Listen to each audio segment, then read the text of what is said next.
Olá, pessoal do terceirão, revisão para a AV2 do segundo bimestre. E aí o professor Fernando Rosário de Souza vai mostrar para vocês que o tema central é a transição da Idade Média para a Idade Moderna. Ou seja, quando alguns servos que tinham função de artesãos, sapateiros, marceneiros, alfaiates, ferreiros, aproveitaram a sedentarização dos bárbaros e o questionamento da mentalidade teocêntrica e decidiram ir para os burgos, para as cidades do fim da Idade Média e formaram a burguesia. Eles combinavam preços para quem ensinar e enriqueceram por meio das corporações de ofício. E aí nós temos uma transição do feudo ser importante, feudalismo, para as mercadorias serem importantes, mercantilismo. Lógico que para esses ricos comerciantes não interessava que existissem feudos com leis e moedas diferentes, isso atrapalhava no planejamento dos seus negócios. Mas na transição da Idade Média para a Idade Moderna, nós temos pelo menos 4 grandes processos que eu vou querer que você saiba. Nós temos o absolutismo, o mercantilismo, o renascimento e a reforma religiosa ou protestante. Então vamos ver como que o absolutismo beneficia a burguesia. Se a burguesia vai ceder exércitos mercenários para os reis, em troca eles querem a unificação de moedas e leis. Tem até um rap para isso que nós vamos falar no momento oportuno, tá? Atrapalhava muito a burguesia cada feudo ter uma lei e uma moeda diferente, um sistema de pesos e medidas diferentes. Isso atrapalhava no planejamento dos negócios. Então o absolutismo ajudou muito na unificação de moedas e leis. O mercantilismo, a burguesia não se interessava em ter a posse de terras, ou não se interessava tanto. Ela interessava-se em lucrar com o comércio, né? Lucro com mercadorias e comércio, né? Então, de terem um monopólio, de terem os bens para comercializar. Trocou de feudalismo, quando o feudo era importante, para o mercantilismo, quando as mercadorias são importantes. Esta burguesia que estava enriquecendo, ela queria ostentar, ela queria mostrar a sua diferenciação, o seu status. Então, as obras de arte dos artistas renascentistas ajudaram na ostentação por meio do mecenato. Professor, eu não sei o que é mecenato. Mecenato é o patrocínio que as famílias ricas, a família Médici, por exemplo, dava para artistas renascentistas. Ele falou: Leonardo da Vinci, se eu te financiar, você faz com que os apóstolos do lado de Jesus tenham o rosto de membros da minha família? Não sei se algum deles pediu para Judas, que traiu Jesus, ter o rosto da sogra, né? Mas aí é só uma piada à parte. Reforma protestante. Lembra que a Igreja Católica que predominou durante a Idade Média, ela dizia que os ricos não entrariam nos céus. Por quê? Porque queriam que os ricos fizessem suas doações da sua herança, do seu patrimônio para a Igreja Católica.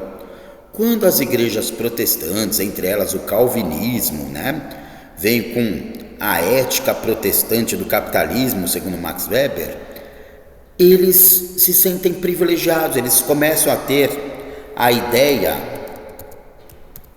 de que lucro e riqueza são bênçãos, não são motivos para castigo, para irem para o inferno. Então, essa mentalidade ajuda muito a burguesia. Conseguem perceber como os 4 grandes movimentos da Idade Moderna acabam sendo benéficos para a burguesia? O absolutismo gera unificação de moedas e leis, o mercantilismo gera lucro com mercadorias e comércio, o renascimento gera ostentação por meio do mecenato, do patrocínio, e a reforma traz a suavidade, a leveza de que eles não serão condenados ao inferno. a ideia de que lucro e riqueza são bênçãos. Muito bem. Um segundo grande tema para esta prova é você entender essa charge. Lucro à vista. Professora, a frase comum é terra à vista. Então, mas as terras de uma colônia no sistema mercantilista fazem com que a metrópole, o país que manda, perceba que há uma fonte de lucros inesgotável ou quase inesgotável nas suas colônias. O pacto colonial que estabelece essa relação de monopólio em que a metrópole vai mandar na colônia. Para você lembrar, metrópole começa com M, manda. Colônia começa com C, cala a boca e obedece, tá? De C de cala a boca. Muito bem. No pacto colonial, a metrópole perceberia que teria o exclusivo, o monopólio, o pacto colonial. A colônia só poderia comprar e vender o que a metrópole autorizasse. E isso gerava muitos lucros. Entre os produtos que as metrópoles tinham nos países tropicais, por exemplo, Portugal tinha em relação ao Brasil, está o pau-brasil, café, cana, cacau, ouro. Todos lembram o rap da Aliança Burguesia-Realeza? Eu posso até tentar colocar aqui, eu não sei se será possível. Ferramentas, digitação por voz. Vamos ver se ele aceita. Acho que vai aceitar. Até o século XVI, a burguesia era aliada dos reis para unificar moedas e leis. Mas os reis não eram otários. Eles queriam exércitos mercenários. A digitação por voz não deu muito certo aqui. Vamos ver de novo? Até o século XVI, a burguesia era aliada dos reis para unificar moedas e leis. Nova linha. Mas os reis não eram otários. Eles queriam exércitos mercenários.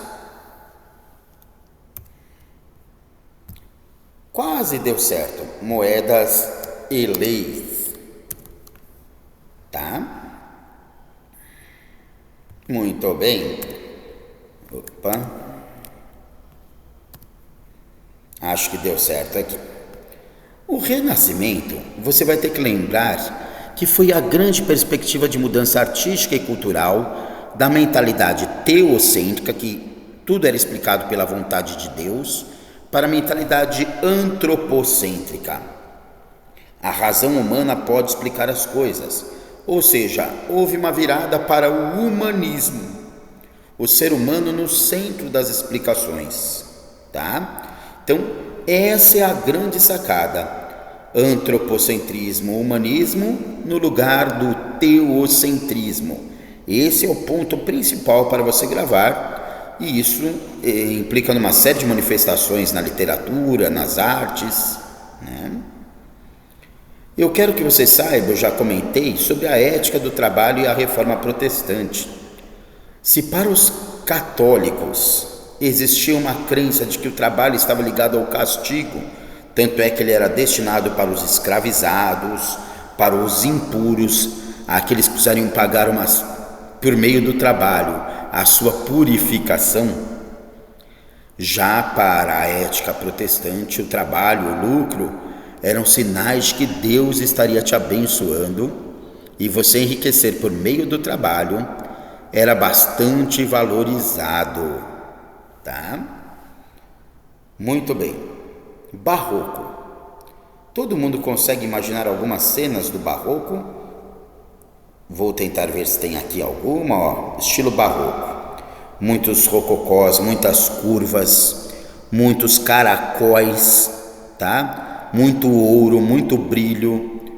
E tudo isso, até no senso comum a gente percebe o simbolismo disso. O simbolismo de excesso de curvas, de caracóis, de labirintos, é para indicar dúvida. A igreja estava começando a ser questionada. Eu posso acreditar que tudo que acontece é porque Deus quer, ou eu tenho responsabilidade no meu livre-arbítrio? A Igreja Católica realmente é a dona da verdade, é a representante da palavra de Deus na face da terra? Ou eu posso questionar o poder do papado? O poder do papado começou a ser questionado. Lembra que o Henrique VIII até quis se casar mesmo com o Papa não permitindo com a sua amante e criou a Igreja Anglicana para isso? Então, essa arte cheia de curvas, ligando o terreno e o mundano, ela indica um questionamento que começou a ser feito ao poder do Papa, por exemplo, ao papado. Então, a Reforma Protestante e o Barroco, elas estão muito ligadas, tá? Pelo simbolismo artístico. Um último assunto aí, os teóricos do absolutismo. Você lembra que o Maquiavel falava aqui: o rei pode utilizar diversos meios para atingir o fim que ele deseja. A frase "os fins justificam os meios" não é de Maquiavel, mas é uma frase que resume um pouco da teoria dele, tá? O Thomas Hobbes falava que o rei pode ser um monstro do apocalipse que pune os pecadores, mas a gente vai enfatizar bastante o Jacques Bossuet. O Jacques Bossuet, ele tinha a teoria do direito divino. Ele falava assim: olha, se Deus não quisesse que o rei tivesse descendência, o rei tem poder para isso. Até usavam como exemplo Henrique VIII, que só tinha filhas e não tinha filho. Então ele falava assim: o rei governa porque Deus permitiu. Se o príncipe nasceu na família real, é porque Deus, que sabe tudo, é onisciente, já sabia que ele seria um bom futuro governante. Para Jacques Bossuet, a teoria do direito divino, o rei governa porque Deus quer.